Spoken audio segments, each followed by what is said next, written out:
Friends, நம்ம ரிப்பனில் hair band செய்யறது எப்படின்னு பார்க்க போகிறோம். முதல்ல கட்டை விரலில் ஒரு எட்ஜை பிடிச்சிக்கோங்க. அதுக்கப்புறம் சிக்ஸாக்காக சுற்றிக்கிட்டே வாங்க.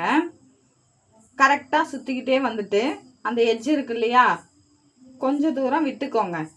விட்டுட்டு ஆப்போசிட் டைரக்ஷனில் சுற்றிக்கோங்க. உள் பக்கமாக விட்டு எடுத்துக்கோங்க. அப்படி நாட்டு வரலன்னா சேம் டைரக்ஷனில் போட்டு வச்சுருப்பீங்க. அதை நீங்கள் கரெக்டாக ஆப்போசிட் டைரக்ஷனில் மாற்றிக்கோங்க.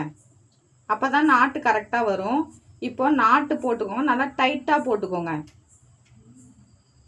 நாட்டை டைட்டாக போட்டுட்டு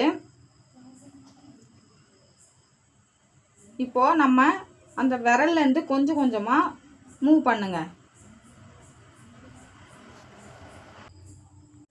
இப்போது அதை ஒவ்வொரு இதழாக எடுத்து விடுங்க. ஃப்ளவர் மாதிரி வரணும். கொஞ்சம் கொஞ்சமாக அழகாக எடுத்து விட்டுட்டு ஃப்ளவர் வந்துச்சுங்களா. இப்போது அடுத்து நம்ம ஹேர் பேண்டு வந்து கடையில் வாங்குவோம் இல்லையா, நார்மல் ஹேர் பேண்டு, அதை எடுத்துக்கோங்க. அதை ஒரு எட்ஜில் மாட்டி விட்டுருங்க. மாட்டி விட்டுட்டு நம்ம 2 நாட்டு இதில் போடணும்.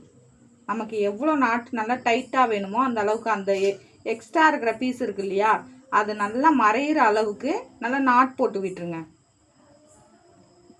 ஃப்ளவர் பேட்டர்னில் இருக்கிற ரிப்பன் ஹேர் பேண்ட் ரெடி. இந்த ரிப்பனு 5 ரூபா, ஹேர் பேண்டு 1 ரூபா 2 ரூபா தான் இருக்கும். அதை நம்ம சூப்பர் மார்க்கெட்டில் போய் கேட்டால் 40 ரூபான்னு சொல்லுவாங்க. ஒரு யூஸ்ஃபுல்லாக இருக்கணுங்கிறதுக்காக தான் இந்த வீடியோவை போட்டிருக்கேன்.